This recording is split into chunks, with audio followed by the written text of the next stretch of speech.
our new series, and it's in the new year that it's actually the best time of our life, our experience to revisit our past year, to explore, to kind of like focus on and refocus on, hey, what do we do right? What do we do wrong? Was there things in our life that we shouldn't have done, that we should have done? Like, it's a really good time to look back and just kind of evaluate, hey, God, like, what did I learn from last year that I need to do this year?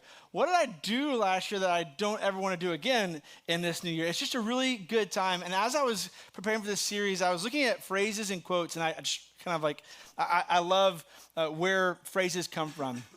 And then not only where that phrase came from, but like maybe other phrases that are like it. And so I was kind of researching hindsight is 2020. Have you ever heard that before?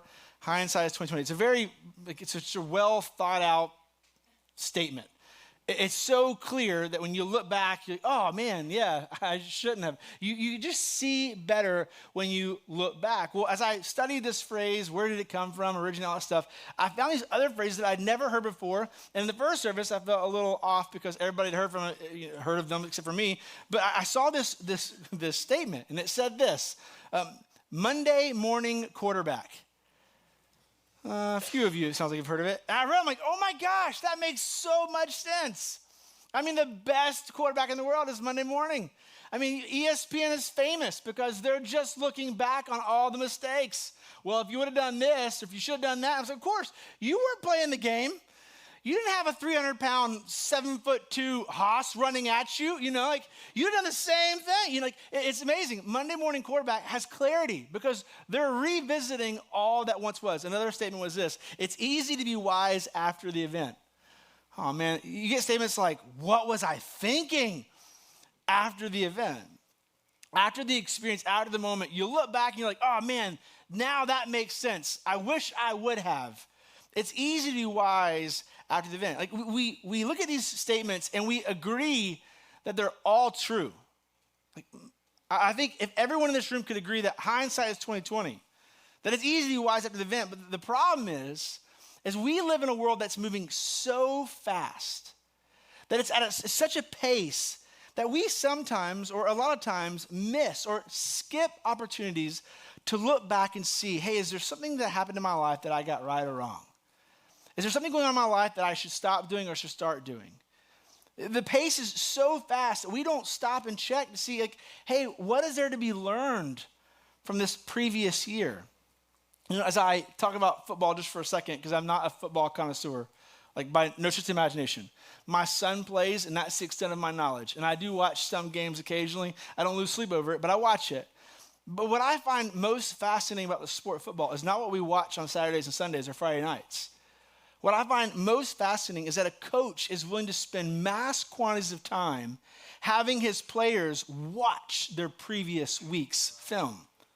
That a coach would spend copious amounts of time, like, reminding them that was your responsibility and you dropped the ball, and see what happened.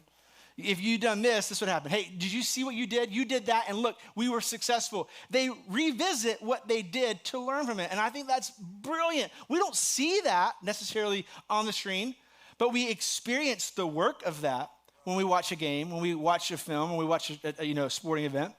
That's what makes it so amazing. But do we do this in life? Like, do we get to Saturday and be, okay, I'm going to evaluate my week. How did Monday go? What went wrong on Tuesday? What did I do right on Wednesday? Do we spend this kind of time? No.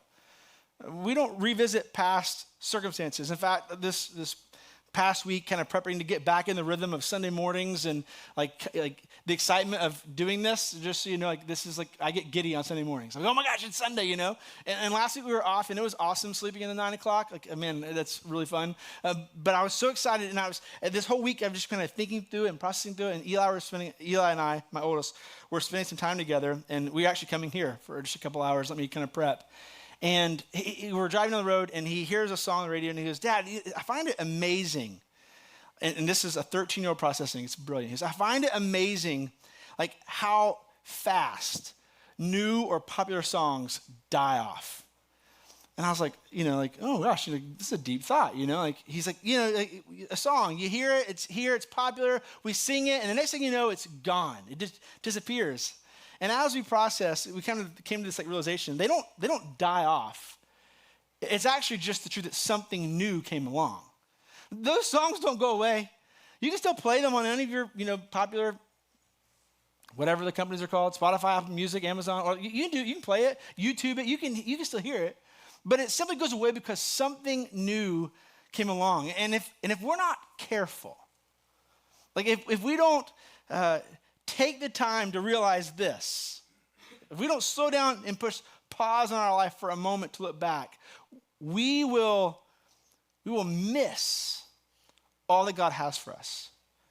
Because the desire of new, the ability that we have just to move on to the next thing or just to power through, we will just move on to the next. We'll power through, get this. We'll be so excited about something new that we'll never slow down enough to say, hey, God, like, what have you been revealing to me? Like, what have you been showing me? What have you been teaching me? Because we're just on to the next thing. And that's what culture does. I mean, like, it is kind of funny. Like, we're at the iPhone 15, all right? Like, I mean, what's next? Like 25, 30, 30, like how many numbers? We're going to keep doing numbers? Like every 6 months, my phone's out of date, and I'm like, oh man, I need that new one, My AirPods lasted about 6 months and it was time for a new set. Like we're just at the speed of going next, new, this is awesome, power through, just get through it, endure this for a little bit and you'll be on the other side of it. And I think in those moments we miss very important truths. And so this series for the next few weeks, we're going to go back to some very basic questions of Christianity. And I use Christianity loosely. We're going to go back to some of the very basic questions around the belief of God. And as I do this, my hope is to create tension in you. Not with me, okay? I don't want you to be mad at me. I don't want you to fight me. Don't hurt me, okay? Don't do that. I want to create something in you that creates a desire to explore or to personally reflect. I want you to spend some time like answering some questions on your own, in your car rides, in your journals, in your private space, quiet, whatever you do where you disconnect. Like, I want you to have some time to wrestle with, to think through some very core questions in life. And those core questions are these: who is God? Who am I? And what is the best way to live? Who is God? Who am I? And what is the best way to live? Now, these questions drive all human culture when it comes to religion, philosophy, education, art, literature. Like, these questions are at the core of those values, those principles, of those experiences in life. I mean, every person on earth asks the question, like, what am I here for? What's my purpose? What happens when I die?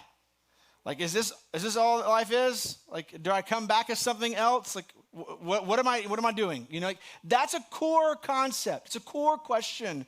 And I want us to wrestle with it through the lens of a creator, a God who spoke all this into existence. But I need you to know this. As we dive into this, we're going to face a whole bunch of misinformation. You are going to face, during your time of contemplation, during your time of thinking or dialoguing, of maybe wrestling with or just journaling, you're going to face so much misinformation because we're all victims of misinformation. That Facebook post that you saw that you just really liked? Man, that just speaks my language and I'm going to share it. And then like 2 weeks later, you find out that post was not true. It felt good and it seemed right, but it was wrong. Or that televised evangelist that you like listened to, you're like, man, I'm just gonna give this guy my money, all of it. And to find out, man, he was actually using it to do things he shouldn't be doing. Maybe it was that phone call about your car warranty that you forgot about and you felt you need to re-up it, I say that tongue in cheek. I know these are kind of joking matters. But there is truth. You see, when the speed of our culture combines with our lack or inability to review, to pause, to slow down and just evaluate what's happened in life, to look back, not at our past and be like, oh my gosh, no, to look back over a season and just simply ask the question, God, like, what's going on? Our speed of culture combined with our lack of review has allowed misinformation to lead us astray. Has allowed something to speak in, a voice to speak into our life, and it's moved us off course. And 1 degree off course might not seem like a lot now, but 5 years from now, 1 degree could be 500 miles off where you wanted to be.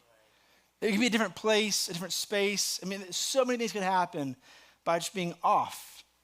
And so it's time for us to come back to some basic core concepts, some raw, like simple questions, and rest them on the ground. It's time for us to seek truth.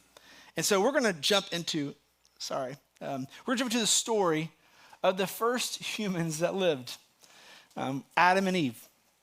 And now as we jump into this story, I'm just going to go ahead and acknowledge this, that there are many different beliefs in this room right now. There are many different thoughts and theories. There's many different like beliefs on how creation happened, why creation happened, the time that it happened. There's a whole bunch of people who struggle with the book of Genesis. And when they read Genesis, some are like it's historical, some are like it's metaphorical, some are like it's mythological. There's all kinds of people who have opinions and speculations on this truth. And I'm not going to debate those things in this series. If you want to debate them, please be my guest. I would love to. I love that. But the thing that I want to address in this next 3 weeks, the thing that I want us, including myself, to kind of walk through is, what does this story that we're going to talk about mean for me? What does this story mean for you? And as we read it, I know that there's some of you who are like me. I was raised in church, and I just have this deep thing in me that believes what I read. I believe that God did what he said he did.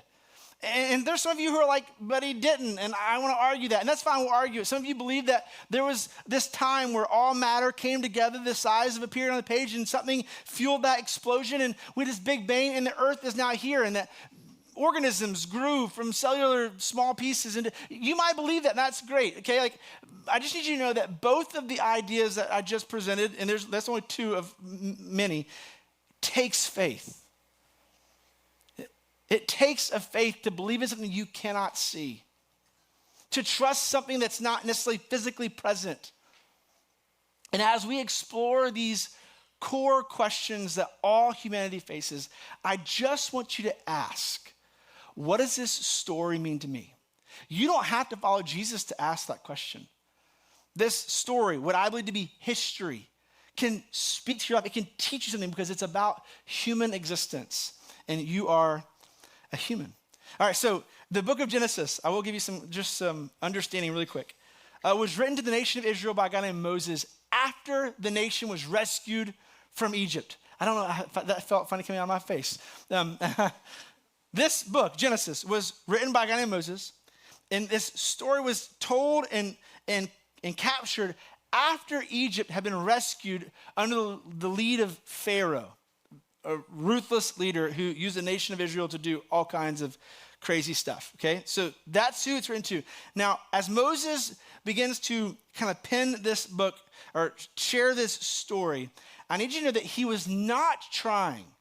It was not his goal to convince the nation of Israel that he didn't want to prove to them the existence of God or the origins of life. He's not trying to get them to believe him. Like, this is the God that you follow. And in 7 days, he did this. And he created this, and he spoke this, and this is who he is. And at some point in that 7 days, an angel, a beautiful angel, fell from heaven to earth, and his name is Satan. He's going to rule. Like, he wasn't trying to make them understand all these core concepts. He simply wanted to reintroduce the nation of Israel to their creator. And ultimately, he wanted them to know this. He, God, is your ultimate authority. Now, as we dive in, as we explore this story, this ancient text, and I use the word ancient because that's my degree. I got a degree in ancient literature. It does nothing for you, but I've got it. As we explore this ancient text, and we read through it, Moses is not trying to convince the reader. This is the origin of life. He's not trying to prove to you, like, God doesn't need us to prove his existence. It's this opportunity to connect us to the Creator, God. It's this opportunity for us to be established and to know that he is our ultimate authority. So the question that we're going to wrestle with is, who is God? I believe.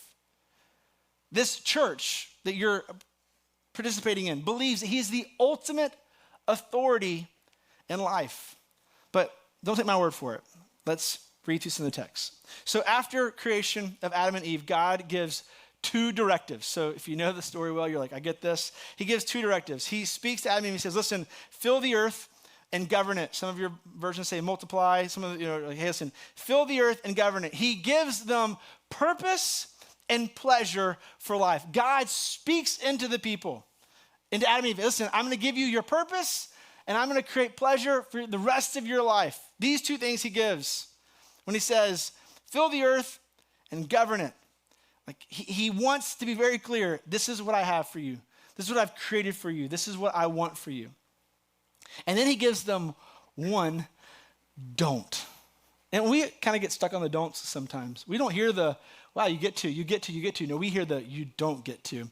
But in Genesis 2, starting in verse 16 and 17, we're going to read. And here's my hope for our time together for the next 3 weeks. And if you're new or coming back to church, would you just commit to 3 weeks? You don't have to come back after 3 weeks. You're like, this guy, I only can do 3 weeks. But come back 3 Sundays and just do this journey with us. But my hope is that you'll actually read the text.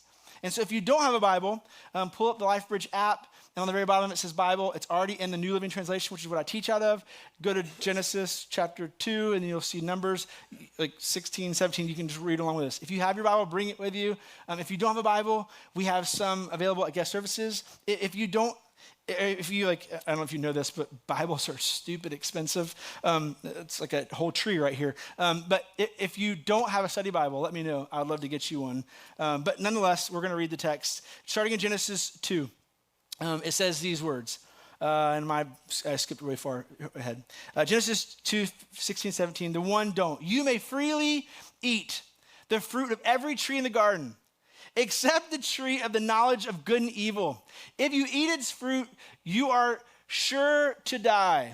Now, I have read this text a lot in my life. It's been read to me, read over me. I've read Bible story, Bible studies, and books, and kids' books, and I've read it a whole bunch. And what I'm about to read to you in a few minutes literally surfaced in the last month. I just kind of never saw it, missed it, wasn't part of my studies. No one made it available to me. Actually, somebody didn't recently make it available to me, and that's how I found out. I didn't find it. It wasn't something I gleaned in my own study. I just need you to hold on to these words. If you eat its fruit, you are sure to die. Don't forget that. If you eat its fruit, you are sure to die. After this statement is made, a new character enters the story. And yes, it is a talking snake. And some of you are like, that's where I'm out. Snakes don't talk. And I'm just like, listen, you've watched so many Disney Pixar movies, a toy doll talks. You'll be okay for a few moments to join me in this story. Just imagine it's Pixar, If Andy and Woody can talk and they're cartoon characters, Jesus or God can make his snake talk in this story. So it's going to happen. A snake speaks. And he does this. In Genesis chapter 3, verse 1. The serpent was the shrewdest of all of the wild animals the Lord God had made. And one day, he asked the woman, did God really say, the name of our series, did God really say, you must not eat the fruit from any of the trees in the garden? Now that word shrewd, it's not one we use often in our day-to-day language, so I needed to unpack it for myself. The words that it kind of releases or that I connected with was subtle or crafty or deceptive. These are the words that define shrewd. So he's saying that, hey, the serpent was, he was subtle. He was crafty, he was creative in his thinking, his intelligence, but ultimately he was deceptive. He was a deceiver. And so I just need you to hold on to those things and realize that as we dialogue this story, he didn't show up like I picture a snake showing up. When I see a snake, I think shotgun, I will blow walls through homes. I will destroy my car. There's been videos of people driving on the road and all of a sudden like a snake's on the windshield. I will run my car into the ocean to drown that animal. You know, like I don't do snakes. I see snakes as venomous, deadly creatures. Even those of you who say they're good snakes. No good snake will ever hurt me because I'll kill it. I'll just keep my distance. I see snakes as vicious, mean, evil creatures. Okay, like the best snake is praise the Lord. Okay, we're on the same page. I need you to know that the serpent's attack was not vicious. The serpent's attack wasn't aggressive.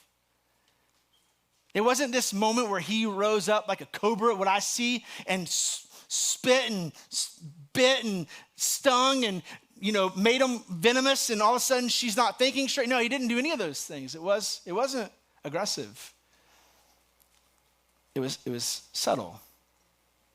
It was crafty. It was deceptive. And this question that he asked, did God really say, was actually the first of a threefold planned attack. The first part of his plan was a deceptive idea.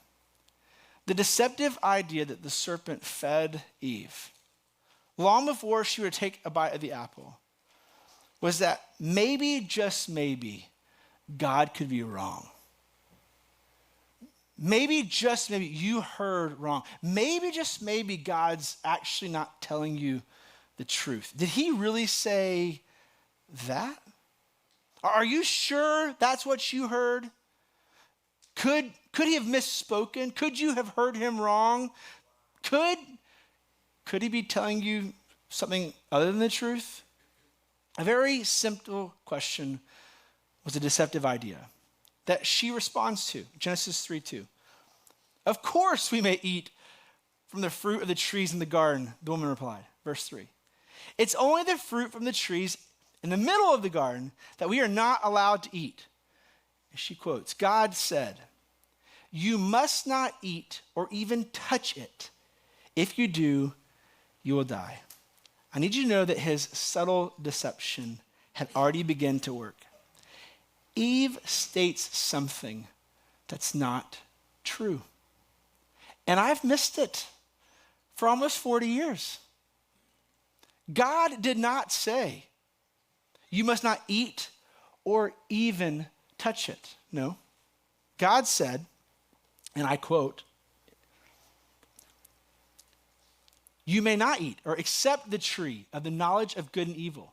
If you eat its fruit, verse 17, you are sure to die. He didn't say anything about touching it. She brings something into this equation that did not exist. She says something that God did not say. What's revealed is a little bit of her heart. Like this question that he has asked has created space in her mind to elaborate or to open up to. Like, hey, no, God didn't say that. He said you can't do this or this. And this little bitty deceptive idea has birth. And he's not finished. So he continues in Genesis 3, verse 4. You won't die, the serpent replied to the woman. God knows that your eyes will be opened as soon as you eat it. She's entertaining a conversation. Like she's spending time dialoguing with someone who is selling her pieces of the truth. God knows that your eyes will be open as soon as you eat it, and you will be like God, knowing both good and evil. What's so interesting about this text, regardless of your belief, is that in this story and in context, he's actually pretty much true.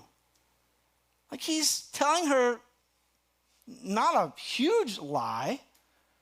It's mostly truth. They wouldn't die immediately. And yes, their eyes would be open. If you know the story, just a little bit later, they'll be able to see each other. And like, hey, you don't have any clothes on. They recognize, they have knowledge that they didn't have before. So he is partly true. But In his deceptive idea, he cast a little bait into his part truth, part lie. And this is his second attack, a distorted desire. He says to her, "You will be like God." Now, up until this moment, being like God was not a bad thing. It was good to be like him, to act like him, to think like him. But this like is different. This like is not to be like him, but it's to be him. And there's a difference. This is a distorted desire. Let me give you some more relevant maybe examples. It's okay to desire to be right. I hope you want to be right in your life. It's a distorted desire to prove them wrong in your endeavor. Hey, I just want to be right. I don't want to make a mistake. But to go and say, now I got to prove that you're wrong, you've now taken that desire to a distortion. It's beyond, okay? Let me give you another example. It's okay to desire to be like someone, but it's distorted to try to be better than them.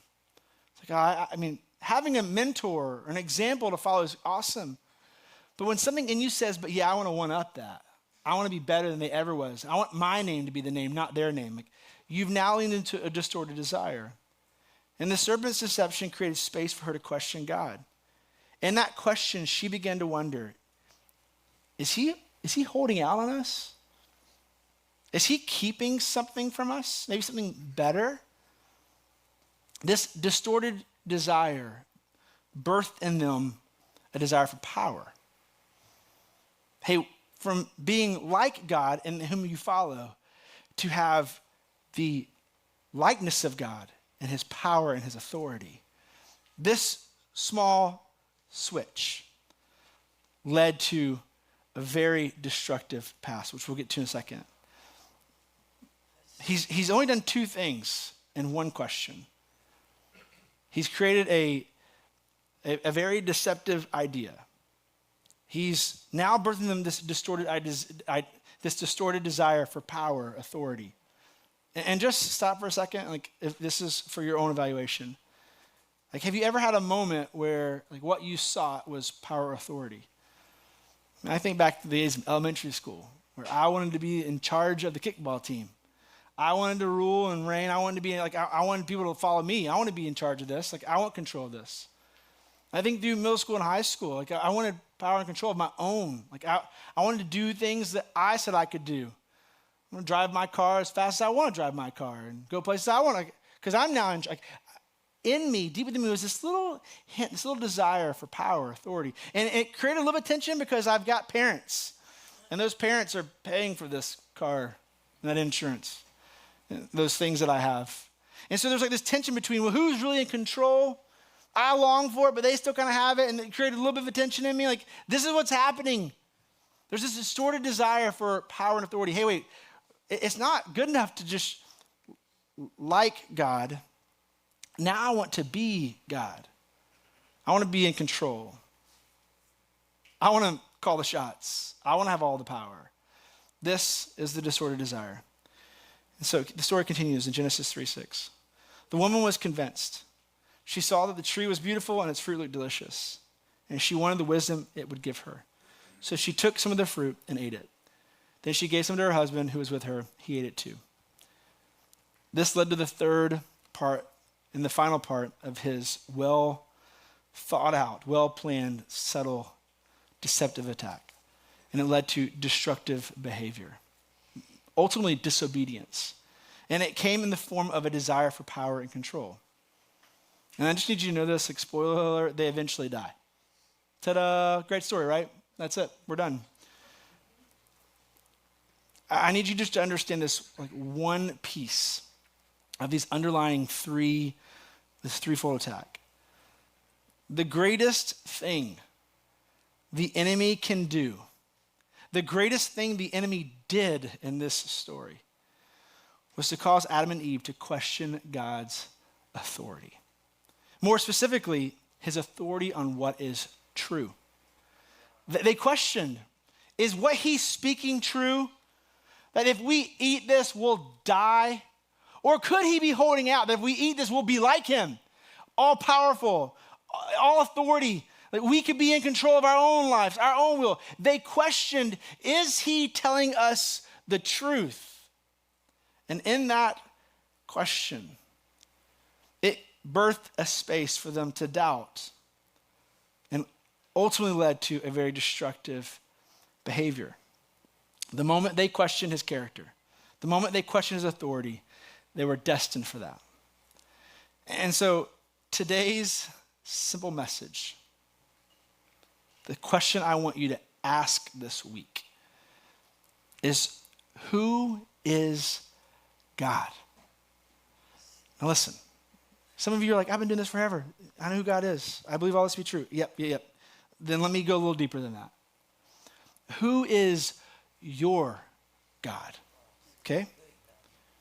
This question cannot go unanswered. And even if you don't believe in Jesus, I'm going to give you some thoughts here. This answer could be science. You might say that science is your God. That if science says it, you believe it, done. That's your God. It has ultimate truth in your life. Because whoever the God is, they establish truth. You might say it's reason and logic. That if it's within reason, if logic, it makes sense, then that's what's true. I believe that. Awesome, that could be your God. I need you to know that if either of these two things are the process of your established thought process, like, hey, this is what I believe, this is what I agree to, I need you to know that ultimately who your God is you. Like, you have determined that you are the God of your life. Because what you say is good, and what you say is bad is bad. What you agree to is right. What you disagree to is wrong. And this is not meant to be like, oh, you're walking out and being like, I'm a God, everybody follow me. No. But you might live that way. You might live as if you are the God of your life, because what you want, you get. And those are actually words from Billie Eilish. Interesting, that came out. Okay, so, but if you desire power and control over your life, if you desire to be the one in charge, to determine your path, your destiny, your dreams, your desires, if you're the one making those decisions, calling those shots, then the answer to that question, who is your God? It's you. You determine what's right and wrong. You determine what's good and bad. And in fact, this is where a little bit of the world gets confusing, because we're moving towards no absolute truth. We're moving more towards a relative truth, which is, hey, listen, if you think it's okay, then it's okay. If you think it's not okay, it's not okay. But if someone else disagrees with you, then it's fine for them. Like, that's where you're heading. This is why this question must be answered. Who is your God? And once this question is settled, once this question is like foundationally in place, you begin building your life off of this. And many people have built their life on themselves being God.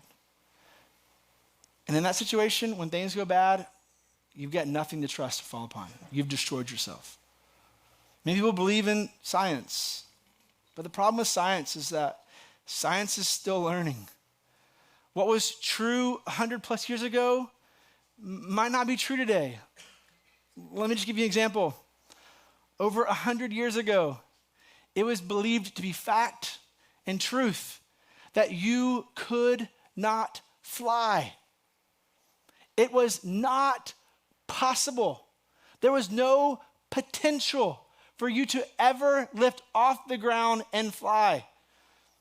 No superhuman strength. Nothing was even thought of. No concept, no dream was even on the earth that said you could fly. Until these two brothers said, but what if you can? What if we try this and this and this? And next thing you know, what was not true one day is now truth today. Many of us today know that to be true because why? We have flown in a plane. It was not true 100 plus years ago. It was not possible. It wasn't even a thing or dream. And in fact, if you said, I believe you can fly, another song by another person, you'd be looked at like something's wrong with you. Like go to the hospital. Like we cannot fly. Birds fly. You're not a bird. But truth changed. So if you find yourself establishing your belief in science, just know that truth is ever changing. And we live in a world that's constantly feeding misinformation. We live in a world that's constantly trying to, hey, listen to me. I'm right. They're wrong. And this is not political, and I'm the dumbest person when it comes to this stuff. But we have two parties who are trying to convince people that they're right and the others are wrong. We have they're both human beings, but they see the world so differently. That they believe this is right and they're wrong. And they believe this is right and they're wrong. This is what happens when there's no ultimate authority. When there's no one solid ultimate truth. And if we don't determine who our God is, then what is true will always be moving. It'll always be progressing, changing. And sometimes we'll be caught by surprise. Sometimes it might work out for us. Sometimes it won't work out for us. But I propose in this series that we explore allowing God to be God. Allowing him to be the ultimate authority. To be the ultimate say in what is true and what is not true. The Bible teaches that he was the same God yesterday, today, and forevermore. That he does not change. And I think for many of us, this core question might change a major part of our life. If we could just land it. Who is your God? Who is in charge of your life? Who dictates ultimate truth? And I hope that you wrestle with that. I hope that you think through that. Even if you completely agree with me, spend some time journaling, praying, writing, asking yourself the question, if God is my God, does my life reveal that? How I live, does it show and prove that I believe this? And if he's not, ask yourself the question, who is? Who's in charge? Who's leading? Who's the ultimate authority? And what happens if that's not right? What happens if that is wrong? What happens if that fails? Man, I hope that you will do that and join me next week for part 2. Let me pray for us. God, thanks for this day. And God, thank you just for the simple question. Not that we are necessarily questioning you, we're questioning ourselves. And who do we report to? Who do we give allegiance to? Who do we give authority to? Because whoever we believe to be an ultimate authority is where our life is fully surrendered. And so God, I pray that this simple question, who is your God, is a foundational question in the life of the follower of Jesus, a Christian, but also in someone who doesn't follow you. Just to understand who has ultimate truth, who tells what is right and what is wrong. And this basic question, God, will help us understand who you are, will teach us to trust you. God, it also will teach us where to go and what to do and what not to do. God, I hope that this question, it keeps us awake at night. I hope that it is our final thought before we go to bed. And I hope, God, that it's our first thought when we wake up. I love you, Jesus. In our pray. Amen. Thanks for being here today. Love you guys.